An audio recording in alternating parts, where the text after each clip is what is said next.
ሰላም ጤና ይስጥልኝ ውድና የተከበራችሁ የዚህ ቻናል ተከታታዮች፣ ዛሬም እንደተለመደው ጠቃሚ በሆነ የህግ ምክር መጥቻለሁ። የዛሬ ርዕሰ ጉዳያችን ምን ይመስላል? እንግዲህ በተጣለብን ግብር ላይ ቅር ከተሰኘን ይግባኝ እንዴት እንላለን የሚለውን የምናይ ይሆናል።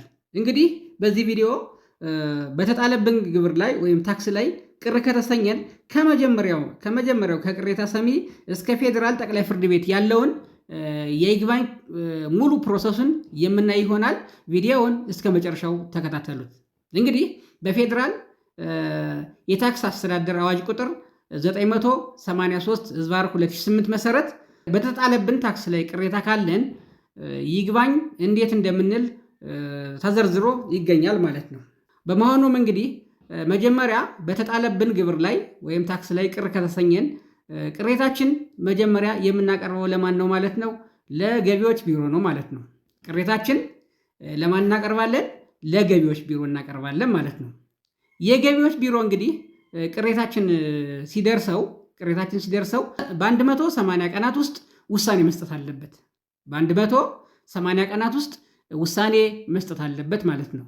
ነገር ግን የገቢዎች ቢሮ ቅሬታችን ተቀብሎ በ180 ቀናት ውስጥ ውሳኔ ካልሰጠን ምን ማድረግ አለብን ማለት ነው?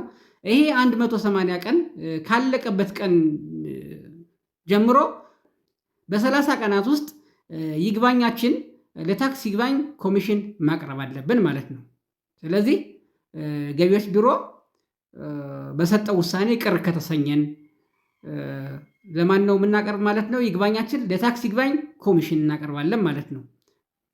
ስለዚህ አንደኛ አቤቱታ አቅርበን በ180 ቀናት ውስጥ ምላሽ ካልተሰጠን ይግባኛችን ለታክስ ይግባኝ ኮሚሽን እናቀርባለን። ሁለተኛ ይግባኝ ብለን ውሳኔ ከተሰጠ በኋላ በውሳኔው ካልተስማማን አሁንም በ30 ቀናት ውስጥ ለታክስ ይግባኝ ኮሚሽን ማቅረብ አለብን ማለት ነው። ለታክስ ይግባኝ ኮሚሽን ይግባኝ ስናቀርብ ምን መሆን አለበት? አቤቱታችን በአግባቡ የቀረበ መሆን አለበት ማለት ነው። በአግባቡ ያልቀረበ አቤቱታ ተቀባይነት አይኖረውም ማለት ነው። ከነዚህም እንግዲህ አንድ አቤቱታ በአግባቡ ቀርቧል ከሚያስብሉ ብዙ ነገሮች እንዳሉ ሆኖ ዋነኛው ምንድን ነው? ታክስ ይግባኝ ኮሚሽን ጉዳያችን የሚያየው የተጣለብንን ታክስ 50% መክፈል አለብን ማለት ነው። የተጣለብንን ታክስ 50% ካልከፈልነ ይግባኛችን አይታይም ማለት ነው። ስለዚህ መጀመሪያ ምን መሆን አለበት? 50% የሚሆነውን መክፈል አለብን ማለት ነው። ቀጥሎ ታክስ ይግባኝ ኮሚሽን በሰጠው ውሳኔ ቅር ከተሰኘን ይግባኛችን ለማን እናቀርባለን ማለት ነው? ለፌዴራል ከፍተኛ ፍርድ ቤት እናቀርባለን ማለት ነው።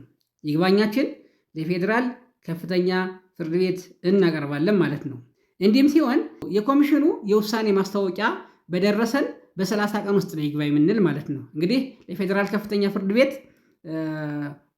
ይግባኝ የምንለው የኮሚሽኑ ወይም የታክስ ይግባኝ ኮሚሽኑ የውሳኔ ማስታወቂያ በደረሰን በ30 ቀናት ውስጥ ነው ይግባኝ ማለት ያለብን ማለት ነው። ይህ ጊዜ ካለፈ በኋላ ይግባኝ ማለት አንችልም ማለት ነው። እንዲህም ሲሆን እንግዲህ ይግባኛችን በአግባቡ የተዘጋጀ ነው ወይም በአግባቡ ቀርቧል የሚባለው የፌዴራል ከፍተኛ ፍርድ ቤት ይግባኛችን የሚያየው የተጣለብንን ታክስ 75% ከከፈልን ብቻ ነው ማለት ነው። ስለዚህ ለታክስ ይግባኝ ኮሚሽን 50% መክፈል አለብን። ለፌዴራል ጠቅላይ ፍርድ ቤት ስናቀርብ ደግሞ የተጣለብንን ታክስ 75%ን መክፈል አለብን ማለት ነው። እንደዚህ ካልሆነ ፍርድ ቤቱ ጉዳያችን ላይቀበለን ይችላል ማለት ነው። እንግዲህ የፌዴራል ከፍተኛ ፍርድ ቤት የሚያያቸው ጉዳዮች እንግዲህ የህግ ጉዳዮችን ነው ማለት ነው። የህግ ጉዳዮችን ነው እንጂ የፍሬ ነገር ጉዳዮችን አያይም ማለት ነው። ስለዚህ ለፌዴራል ከፍተኛ ፍርድ ቤት ይግባኝ ስንል የፍሬ ነገር ጉዳዮችን ሳይሆን የህግ ስህተት ካለ የህግ ጉዳዮችን ብቻ ነው የምናቀርበው ማለት ነው። ስለዚህ የህግ ጉዳይ ማለት ምን ማለት ነው ለሚለው ከአሁን በፊት እቺን ቪዲዮ ሰርቻለሁ። እቺን ቪዲዮ ብታያት የህግ ጉዳይ ማለት ምን ማለት ነው ወይስ የህግ ስህተት ማለት ምን ማለት ነው የሚለውን ሙሉ በሙሉ ይመልስላችኋል ብዬ ተስፋ አደርጋለሁ። ቀጥለን የፌዴራል ከፍተኛ ፍርድ ቤት በሰጠው ውሳኔ ቅር ከተሰኘን አቤቱታችን ለማን እናቀርባለን ማለት ነው? ለፌዴራል ጠቅላይ ፍርድ ቤት እናቀርባለን ማለት ነው። ለፌዴራል ጠቅላይ ፍርድ ቤት እናቀርባለን። ይህም ደግሞ የሚሆነው ምንድን ነው? የከፍተኛ ፍርድ ቤቱ የውሳኔ ማስታወቂያ በደረሰን በ30 ቀናት ውስጥ ነው ማለት ነው አሁንም። ስለዚህ የፌዴራል ከፍተኛ ፍርድ ቤት የውሳኔ ማስታወቂያ በደረሰን በ30 ቀናት ውስጥ ይግባኝ ማለት አለብን ማለት ነው።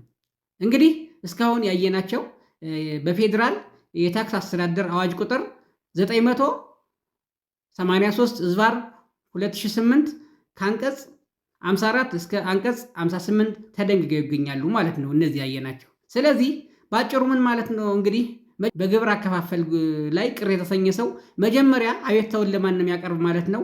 ለገቢዎች ቢሮ ነው። የገቢዎች ቢሮ በሰጡት ውሳኔ ቅር ከተሰኘ ለታክስ ይግባኝ ኮሚሽን ያቀርባል። የታክስ ይግባኝ ኮሚሽን በሰጠው ውሳኔ ቅር ከተሰኘ ለፌዴራል ከፍተኛ ፍርድ ቤት ያቀርባል። የፌዴራል ከፍተኛ ፍርድ ቤት በሰጠው ውሳኔ ቅር የተሰኘ ሰው ደግሞ አቤቱታውን ለፌዴራል ጠቅላይ ፍርድ ቤት ያቀርባል ማለት ነው። እንግዲህ በይግባኝ ላይ እነዚህ 4 ጉዳዮችን ተከትሎ ይግባኝ በማለት ማስተካከል ይቻላል ማለት ነው። ውድና የተከበራችሁ የዚህ ቻናል ተከታታዮች ለዛሬ ያቀረብኩላችሁ የህግ ምክር ይህን ይመስላል። በሌላ ቪዲዮ እስከምንገናኝ ሰላም ሁኑ።